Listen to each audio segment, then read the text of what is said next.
evening, everyone. It is good to see you. I am so glad that you are here this evening with us. I am Valerie Bird Fort, an instructor at the University of South Carolina and part of the Get Ready, Stay Ready Community Action Toolkit team. I am pleased to welcome Tom Flatting, who will lead us in a series on crisis and reputation management for school and public librarians. Flatting serves as managing partner for Hennis Communications, which is a team of award-winning journalists, highly experienced in public relations and reputation enhancement. The Crisis Communication Training Series will help you and your library team develop strategies for responding to any crisis, big or small, making sure you arrive on the other side with your reputation preserved and even enhanced. All of these sessions will be recorded and housed on the Get Ready, Stay Ready webpage. This evening, we will start with a short session on preparing for the worst, and then there will be time for a question and answer session. The presentation will be recorded, but the question and answer will not. Please welcome our speaker, Tom Flatting. Public libraries have always been one of the places we go to ask questions, get answers about the latest books, about genealogical research, about how to help my kid with this homework assignment. When does the bookmobile come to my neighborhood? A long time ago, when I was a young newspaper reporter assigned to a new beat in a small town, my editor said, go get to know the head of the local public library because, as my editor put it, they know things. Then, as all of you are painfully aware, over the past several years, the questions started to change. Why are you helping groom kids with these LGBTQ books? Why are you celebrating Pride Month, throwing a lifestyle we don't support in our faces? Why are you pushing porn? Why are you practicing censorship? You ever Google public library controversies? I did a couple of days ago in preparing for this just for fun. I got 171 million results. So what's driving all this? Well, the culture wars, as y'all know, have been going strong for years now. There's this factor called social media, where people, as we know, are always calm and measured and open to ideas and other points of view. But in the last 2+ years, I think we can agree we've seen new and unimagined levels. The COVID-19 pandemic changed virtually every aspect of our lives: how we work, how we play, how we live, how we communicate. And driven in large part by social media, we all had to make these adjustments and changes in one of the most tense atmospheres imaginable. I'm Tom Flatting, as Valerie said. I'm managing partner of Hennis Communications, Cleveland-based communications firm that specializes in crisis communications, reputation management. I've been with Hennis for 7 years. For the 33 years before that, I was in daily newspapers. Most recently, I was managing editor of the Plain Dealer in Cleveland, and I held various editing jobs at other newspapers, including managing editor at the Detroit Free Press and the Akron Beacon Journal, and I was editor at the St. Paul Pioneer Press in Minnesota. And as I mentioned earlier, before that, I was a reporter, including covering small communities where I went to school board meetings and library board meetings, and I was the only one in the audience. Can you imagine that today? Would you like to imagine that today? The answer, of course, I'm going to argue, is not to hunker down and wait this out. It's not to hope your next controversy goes away. No, today there's a greater premium on communicating with your key stakeholders than has perhaps ever been the case. You all are ahead of the game with this Get Ready, Stay Ready toolkit. The best way to deal with a crisis is to prepare for a crisis, which you then hope never happens. Today, we're going to talk about one of those tools, a crisis communications plan, that you can build yourselves with some easy, practical, pragmatic steps that we're going to walk through. Let's begin, though, with the underpinnings of every one of these webinars I'm going to be doing. So you're going to hear this a lot. And this also provides the fundamental building blocks of the crisis communication plans that we work on for clients. To help control the court of public opinion, we use something that we like to call the damage control playbook. And that includes just 5 simple concepts. And if you forget numbers 2 through 5, but you do number 1 all the time, you have a decent chance of coming out of your crisis with your reputation intact or even enhanced. Tell the truth. Tell the truth, tell the truth, tell the truth. Even if you don't believe that that's the moral thing to do, and I'm going to assume everybody on this Zoom conference agrees with that, it is the practical and pragmatic thing to do. If you attempt to deny the obvious, you motivate people to dig for more. If you don't tell the truth and it comes out, and by the way, the truth always eventually comes out, that will become the story, no matter what the original matter involved. And ask yourselves, how often does damage from the cover-up far exceed the original sin? Tell it first. Why? Because if you don't, someone else will. And then you've lost control of your message. Then you're playing defense. Then you're backpedaling. We will counsel clients who know that bad news is going to break to break the news themselves. If you take to this tact of giving your key stakeholders the story, as much of it as possible, you take the play away from conventional media reporters and from social media commenters. Now the story wasn't discovered. It wasn't dug out. It's not an exclusive. It didn't come from a disgruntled ex-employee or a whistleblower. It came from you. And your side of the story then has a chance to be front and center as the story. We encourage people to tell it all, but we realize this comes with an asterisk. Sometimes for very legitimate reasons, you can't tell it all. First of all, if you're in the midst of a breaking crisis, you don't know it all. And the last thing you want to do, even as I'm telling you, tell the truth, tell it first, tell it all. The last thing you want to do is to say something and then have to walk it back later. So make sure that what you are telling is factual to the greatest degree possible you can determine at that point. Personnel issues may come into play. You can't talk about that. HIPAA may come into play. You can't talk about that. But there's almost always something you can say, and then explain why you can't talk more about it. Tell it fast, or at least be prepared to tell it as fast as you can. This is absolutely key to succeeding in a crisis on social media and in today's modern world of instant communication. Now, when you're dealing with conventional media, if you were dealing with me back in the day, you're dealing with mass media. All kinds of people are watching that newscast or reading that website or watching that video, or there are a few of us out there who are still reading the newspaper who don't know or care about you. We're most worried about the people who really care about you. Those are your key stakeholders, your board members, your patrons, your community partners, your taxpayers. We most want to get your story to them.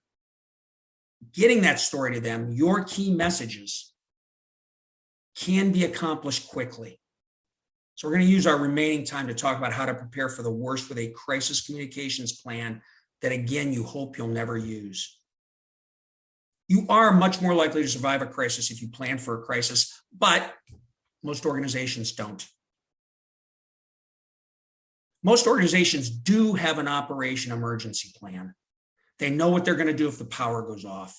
They know what they're going to do if they have a natural disaster or a fire.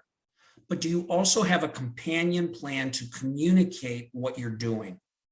Only 49% of US businesses report they have a formal crisis communications plan, according to a survey of 243 executives that was conducted just this last January. Another 28% said they have an informal or undocumented crisis communications plan, although I don't really know what an undocumented crisis communications plan is. And nearly a quarter, about 23%, don't have one or aren't sure if they have one. And if you're not sure whether you have a crisis communications plan, you don't have one. Yet 98% of business leaders in that survey who have activated their crisis communications plan say it was effective. 98%, and 77% said it was very effective. You can have a crisis communications plan for your library, and you don't need to hire me to do it. At its essence, a crisis communications plan establishes who says what, who you're saying it to, when you're saying it, and how you're saying it. We place a great deal of emphasis at Hennis Communications on the what. That's messages. Our plans have messages that have been written, reviewed, and approved by the board, by legal, by HR, by communications, by all the key players for scenarios that your team has determined are most likely. When you have messages in hand, when you know what you're going to say initially for a particular kind of crisis, you're way ahead of the game. If it is a news situation, it gets you in that critical first news cycle. Whether it makes the news or not, it gets your message out quickly to those audiences who are out there waiting to hear from you. Then you don't have to spend time while you're dealing with the breaking crisis, just starting to try to figure out what you're going to say to all those people who are out there expecting you to say something. We determine those crisis scenarios by conducting what we call a vulnerability audit. Again, this is not rocket science, and you can do it yourselves. We gather the heads of different departments, disciplines, cut across the organization in one room, and basically we ask them, what keeps you up at night? What potential crises are you worried about? We do an hour or so of brainstorming, and usually in a group of anywhere from a half a dozen to a dozen people, we come up with 50 or 60 different crisis scenarios, things that people say they're worried about that keeps them up at night. We take that big group and we rate them. We start with, okay, which of these are most likely?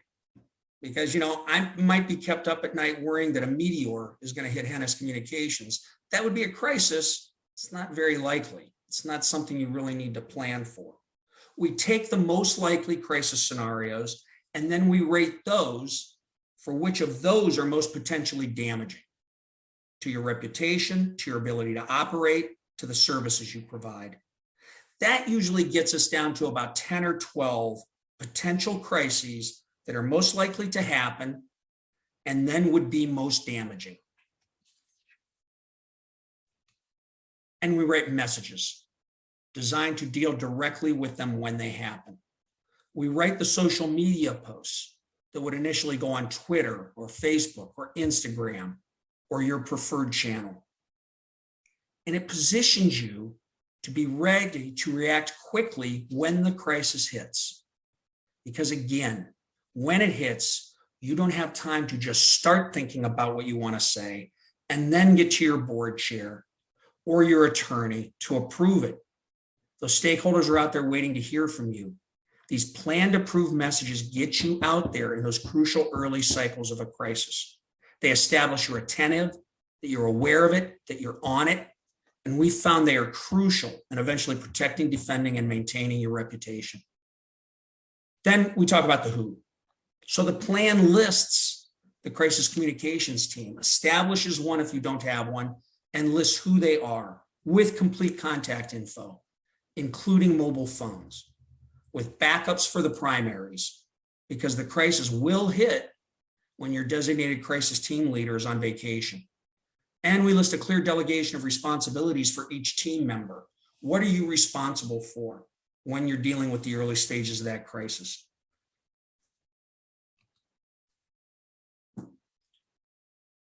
Then we talk about who is going to get these messages. The plan outlines your key stakeholders and how you'll reach out to them, from phone calls to email to social media to your website. It talks about when all this kicks in.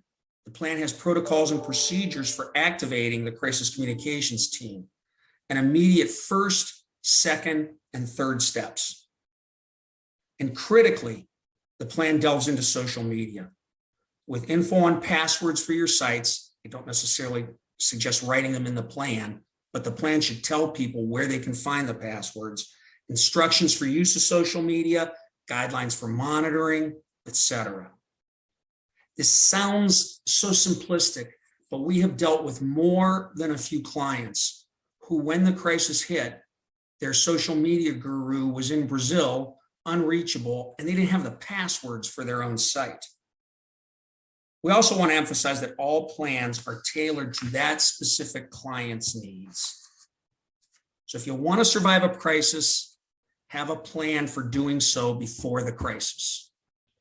One very quick thing about us, and this is the only marketing part, it's really not a marketing part, but my boss would kill me if I didn't mention it. And then we'll jump to the Q&A. We do a twice monthly free newsletter. I'd love to sign you up for it. It is what I hope you found this short PowerPoint to be, which is filled with best practices, filled with pragmatic tools and tips for crisis communications. I write for it. My colleagues at Hennis write for it. We look across the web for examples of what we think are effective crisis communications. We put reminders about how to build your own plan in there. If you want it, you're welcome to just email me. You can also just email hennis@crisiscommunications.com. If you don't want it, no harm, no foul. I don't want to put stuff in your already burgeoning inbox you don't want. And with that, I'm going to stop sharing, and I welcome questions, comments, opportunity to make this more of a conversation.